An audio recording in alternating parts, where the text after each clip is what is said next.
নমস্কাৰ প্ৰিয় বন্ধু বান্ধৱীসকল, কালিলৈ গুৰু পূৰ্ণিমা। কালিলৈ দিনটোত তিনিটা ভুল কাম কেতিয়াও নকৰিব। গুৰু বৃহস্পতিৰ অশুভ দশা পৰি জীৱনত বিপদ বিঘিনি ঘাত প্ৰতিঘাতেৰে কষ্টৰ সন্মুখীন হ'ব লাগিব। আপুনি জ্যোতিষশাস্ত্ৰ মানক বা নামানক কালিলৈ দিনটোত অৰ্থাৎ 29 জুলাই বুধবাৰে মৰি গ'লেও এই তিনিটা ভুল কাম নকৰিব। ইয়াৰ বিপৰীতে যদি আপুনি গুৰু পূৰ্ণিমাৰ দিনা তিনিটা বস্তু দান কৰিব পাৰে, তেনে জীৱনত আপোনাৰ সফলতাই সদায় লগ দিব। গুৰু গ্ৰহৰ কৃপাত সৰ্বসুখৰ গৰাকী হ'ব পাৰিব। এই তিনিবিধ বস্তু গুৰু পূৰ্ণিমাৰ দিনা যি আশা কৰি দান কৰিব, গুৰুৰ কৃপাত সেই আশা সঁচা হয়। প্ৰেম, পাৰিবাৰিক সুখ শান্তি, চাকৰি, ব্যৱসায়, কৰ্ম লাভৰ বাবে যদি আপুনি আশা কৰি এই তিনিটা বস্তু দান কৰিব পাৰে, তেনে সেই আশা পূৰণ হ'ব। এই পূৰ্ণিমাত গুৰুক পূজা কৰা হয়।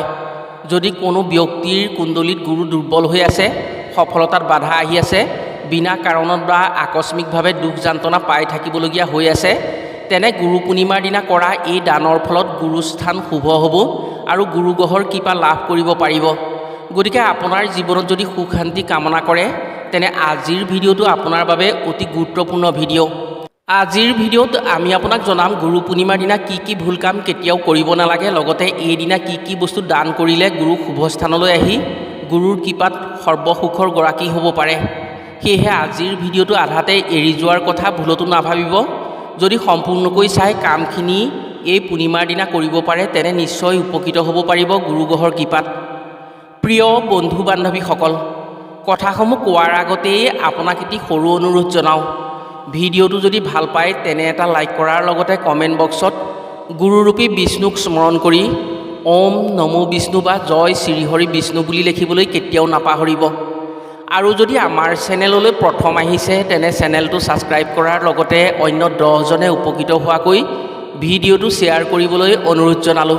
গুৰু পূৰ্ণিমাৰ দিনা গুৰুস্থানীয় ব্যক্তিক শ্ৰদ্ধা ভক্তি কৰি সেৱা শুশ্ৰূষা কৰিব লাগে।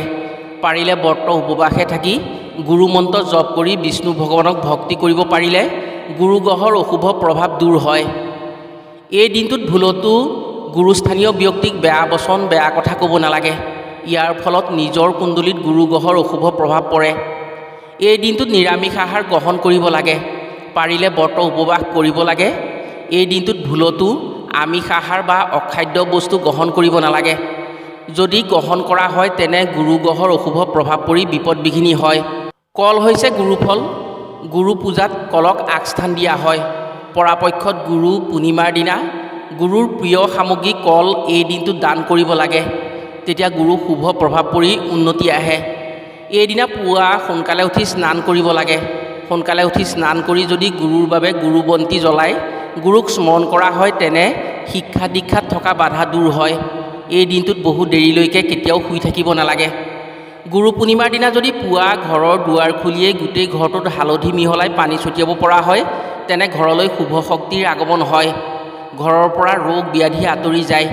ইয়াৰ উপৰিও এই দিনটোত যদি বগা অন্ন বা গজালি ওলোৱা মাহজাতীয় খাদ্য কণ কণ শিশুসকলক খুৱাব পৰা হয়, তেনে কৰ্মত থকা বাধা দূৰ হয়। কৰ্ম সংস্থাপনৰ পথ খোলা হৈ পৰে। চাকৰি ব্যৱসায় ক্ষেত্ৰত সহায় হয়। গুৰু পূৰ্ণিমাৰ দিনা ঘিউ দান কৰিব পাৰিলে অধিক সুফল পোৱা হয়। বিদ্যা বুদ্ধিত চোকা হয়।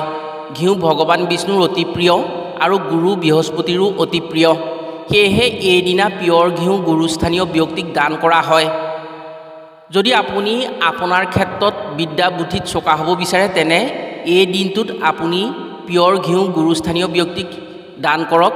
আপোনাৰ বুদ্ধিৰ প্ৰসাৰ হ'ব, লগতে নিজৰ জ্ঞানৰ দ্বাৰা উজ্বলি উঠিব পাৰে। ইয়াৰ উপৰিও এইদিনা যদি বুট মাহ দান কৰা হয়, তেনে শিক্ষাৰ দিশত উন্নতি হয়। বহু মানুহে নিজৰ ল'ৰা ছোৱালীৰ পঢ়া শুনাৰ ক্ষেত্ৰত আগবাঢ়ি যাবৰ বাবে স্কুলত বা বিদ্যালয়ত বুট দান কৰে। ল'ৰা ছোৱালীৰ মাজত বুট দান কৰা আপুনি নিশ্চয় দেখিছে। যদি গুৰু পূৰ্ণিমাৰ দিনা আপুনি এই কাম আপোনাৰ সন্তানৰ বাবে কৰিব পাৰে, তেনে আপোনাৰ সন্তানৰ ক্ষেত্ৰত যি বাধা বিঘিনি থাকে পঢ়াৰ ক্ষেত্ৰত বা শিক্ষাৰ ক্ষেত্ৰত, সেই বাধা বিঘিনি আঁতৰি যাব। এই কাম কোনো পঢ়ি থকা ল'ৰা ছোৱালীৰ বাবে কৰিব পাৰিলে নিশ্চিতভাৱে সুফল পাব পাৰিব। গুৰু পূৰ্ণিমাৰ দিনা হালধীয়া ফল দান কৰিব পৰাটো অতি মংগলজনক বুলি ভবা হয়। হালধীয়া ফল দান কৰিব পাৰিলে শুভ কাৰ্যৰ আগমন হয়। ঘৰত মাংগলিক কাৰ্যৰ উদ্ভৱ হয়।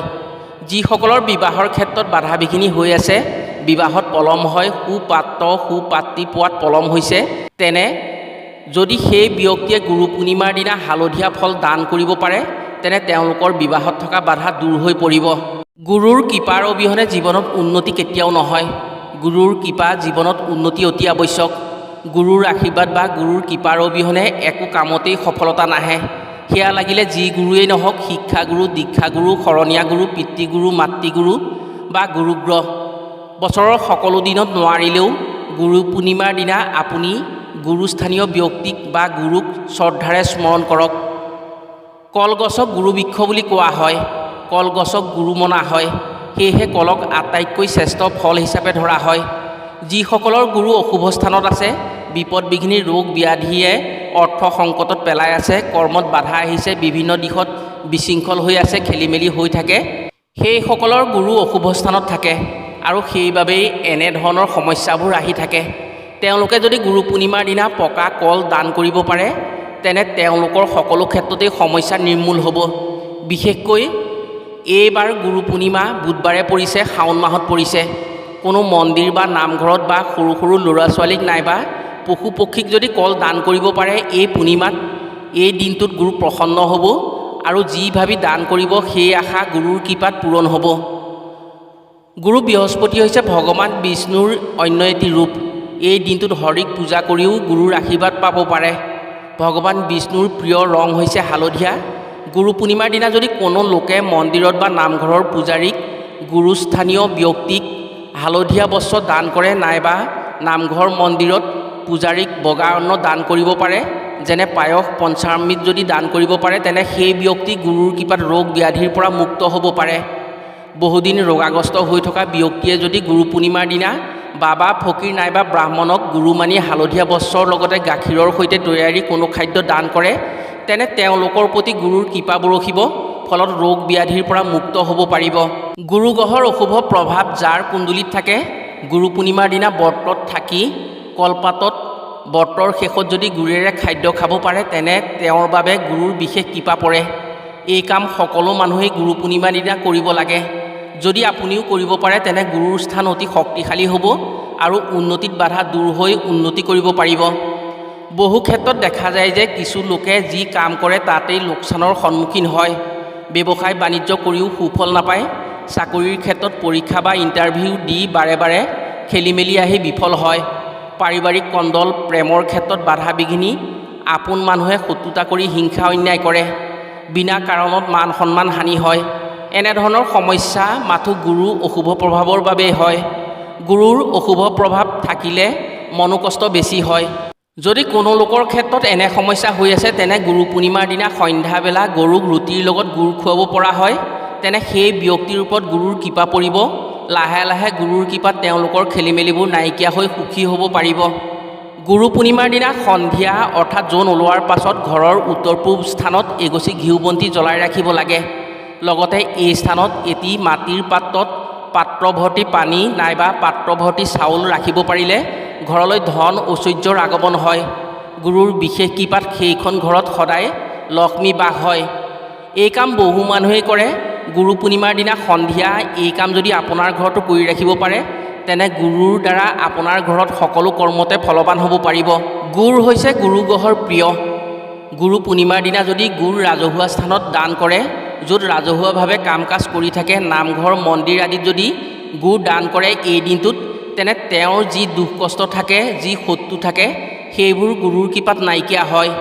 ইয়াৰ উপৰিও কোনো ল'ৰা ছোৱালীৰ যদি পঢ়া শুনাৰ ক্ষেত্ৰত বাধা আহি পঢ়িবলৈ মন নকৰে, পঢ়া শুনাৰ দিশৰ পৰা আঁতৰি থাকিব বিচাৰে তেনে সেই ল'ৰা ছোৱালীৰ হৈ অভিভাৱকে যদি গাখীৰ আৰু গুৰ গুৰুস্থানীয় ব্যক্তিক দান কৰি সেই ল'ৰা ছোৱালীৰ দ্বাৰা সেৱা শুশ্ৰূষা কৰাই আশীৰ্বাদ ল'ব পাৰে তেনে গুৰু অতি সোনকালে প্ৰসন্ন হয়। পঢ়াৰ ক্ষেত্ৰত থকা বাধা আঁতৰি পঢ়া শুনাৰ প্ৰতি আগ্ৰহ বাঢ়ে।